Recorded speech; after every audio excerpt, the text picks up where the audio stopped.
Programa Papo Médico, um oferecimento Hospital Santo Antônio e Világio Medical Center.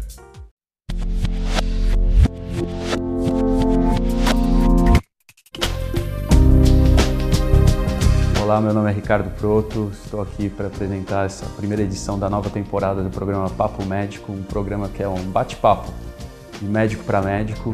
E hoje temos aqui a presença do Dr. Sérgio Rocco, o renomado cardiologista, que vai falar sobre um assunto muito importante para todos nós, a síndrome metabólica.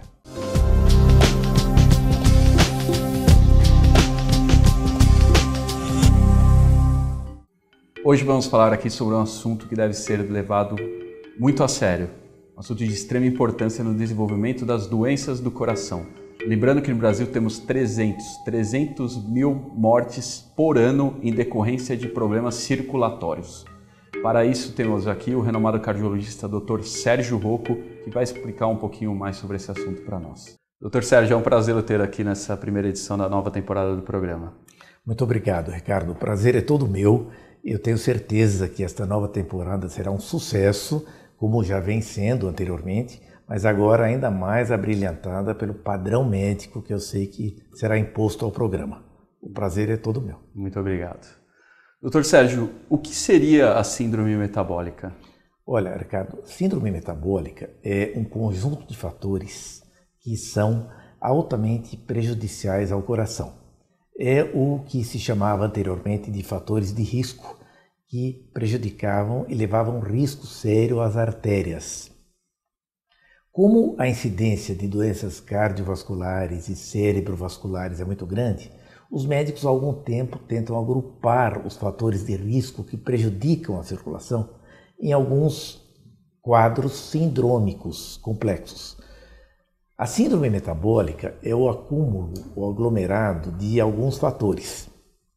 Ela junta num mesmo grupo, por exemplo, obesidade, estresse emocional, colesterol aumentado no sangue, diabetes, triglicérides aumentados, cintura abdominal grande. Fatores todos que apenas isoladamente já se constituíam em grande fator de risco cardiovascular. Especialmente quando agrupados, ficam ainda mais graves. Passe por avaliação médica regularmente, mesmo que não esteja muito acima do peso, para identificar a instalação de possíveis fatores de risco. Em relação, o senhor citou a obesidade, a circunferência abdominal, sabemos que tem uma grande importância aí, né, para o desenvolvimento das doenças cardiovasculares. Qual que seria o valor máximo da circunferência abdominal para o homem e para a mulher? Tem. Na verdade, a circunferência abdominal, quanto menor, melhor. Se tolera como normais os valores de até 88 centímetros para a mulher e até 102 centímetros para o homem. Passando-se desse valor, o que acontece é o seguinte, de maneira geral, essa síndrome se inicia com aumento da resistência das pessoas à ação de um hormônio que nós temos, que é a insulina. Então, pessoas que comem muito doce, muita gordura, produzem insulina em grande quantidade e acabam elas próprias fazendo com que as suas células fiquem resistentes à insulina. Com isso, a insulina se acumula em grandes quantidades no sangue, sem ter ação, e leva ao quadro de hiperglicemia. Todo o açúcar ingerido, ao invés de penetrar nas células, onde ele é absolutamente necessário, não é vilão, ele é absolutamente necessário, ele se acumula no sangue. Portanto, a gente tem um quadro de glicose em pequena quantidade dentro das células e em grande quantidade no sangue. As células sofrerão porque perderão seu principal combustível e o sangue também sofrerá. Sabe-se que a glicose tem que estar só dentro das células, porque se permanecer no sangue é lesiva para as artérias. As pessoas passam a engordar e aumentam a sua cintura abdominal. Os triglicérides, que são um outro tipo de gordura associado a carboidrato que nós temos no sangue, aumentam. Isso tudo começa a lesar as artérias. Sobrevém o aumento do LDL colesterol, que é o chamado mau colesterol. concomitantemente com a diminuição do HDL colesterol, que é o bom colesterol. Então, isso tudo junto, esse aglomerado de fatores, que eu repito, isoladamente cada um deles já era muito ruim, isso tudo junto ainda prejudica muito mais. E se convencionou denominar esse quadro de síndrome metabólica, que é um conjunto de fatores que metabolicamente alteram as artérias. As pessoas submetidas a essa síndrome têm uma tendência muito maior, cerca de 3 vezes maior do que as outras, de terem problemas vasculares. Agora, não só cardiovasculares, mas também neurológicos. Então, é muito frequente nesses casos a incidência de infarto do miocárdio e de derrame cerebral. E esse aumento da circunferência abdominal, acho que tem um aspecto muito importante aí para nós enfatizarmos, né, para os telespectadores, que os 2 tipos de gordura que nós temos no corpo, a subcutânea e a gordura visceral. Esse aumento da circunferência abdominal está relacionado em relação ao risco. É mais em relação à gordura subcutânea ou à gordura visceral? O que a gente tem hoje é mais a visceral. O que a gente tem hoje, embora as duas sejam ruins, né, sabe-se hoje que a célula, e é muito importante isso para a população, as células adiposas que se localizam no abdômen são diferentes das outras todas do organismo. Então, não faz tanto mal que a pessoa tenha excesso de gordura em membros, braços e pernas, né, nas nádegas, no tórax. O que não pode é se ter gordura abdominal aumentada. Sabe-se que a gordura abdominal se comporta como um órgão diferente. Ele é um órgão maléfico. As células abdominais gordurosas são ruins.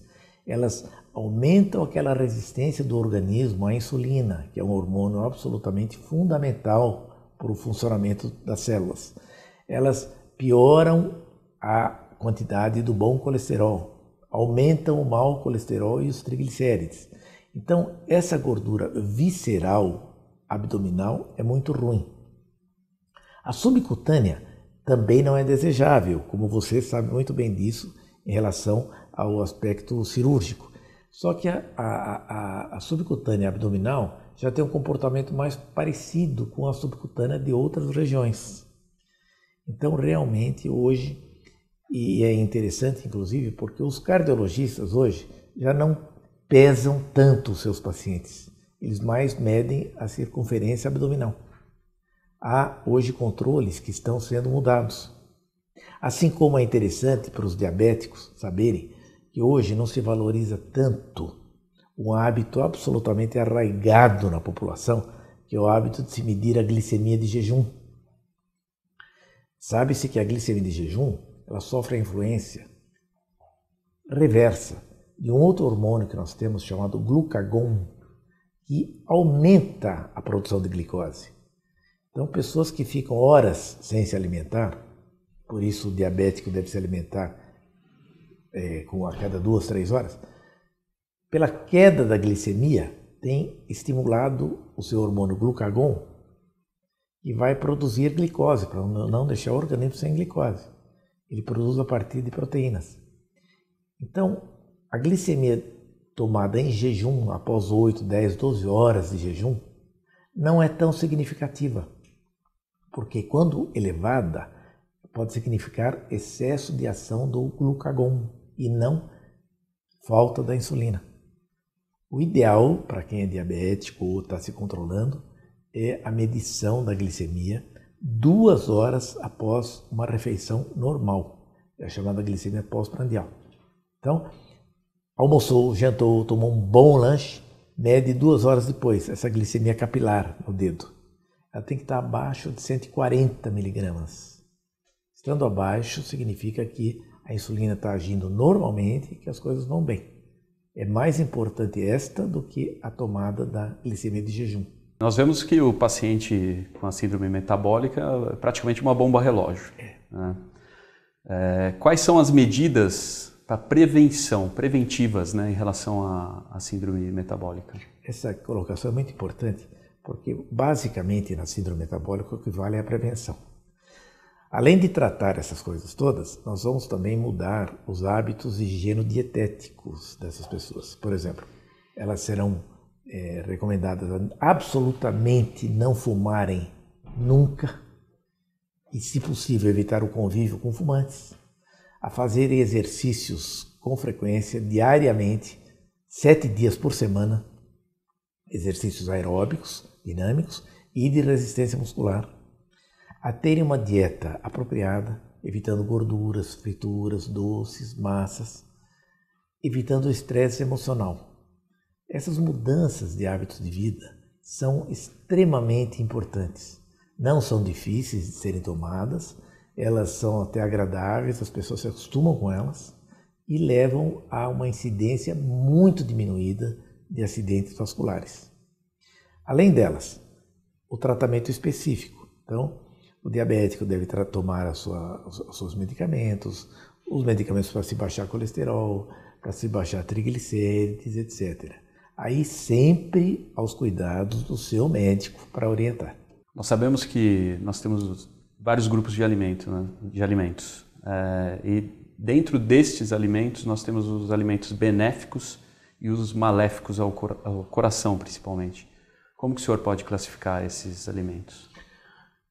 O que a gente costuma dizer é o seguinte aos pacientes, que é muito fácil eles se alimentarem bem e dá perfeitamente para se viver com uma boa alimentação.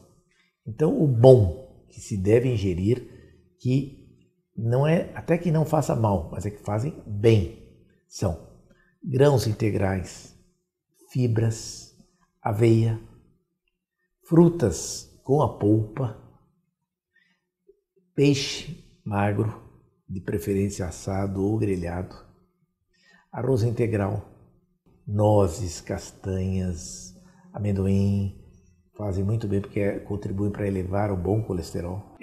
Uma tacinha de vinho à noite, vinho tinto seco ajuda muito. Evitar o cigarro, sempre.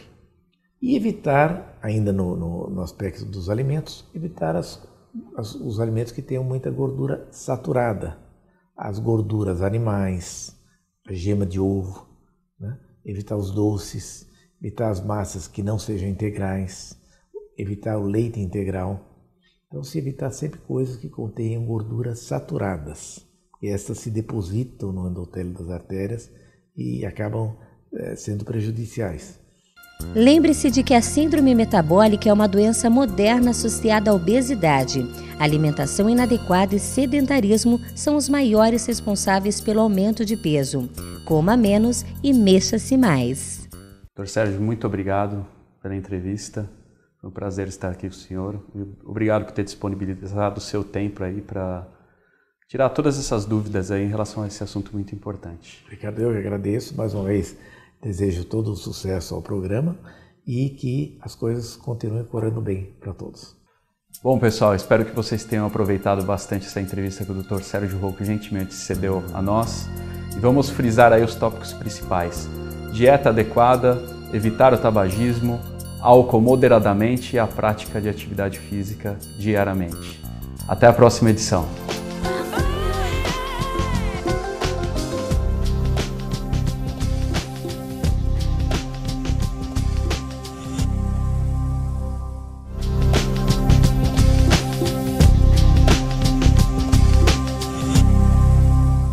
Você assistiu o programa Papo Médico, um oferecimento Hospital Santo Antônio e Világio Medical Center.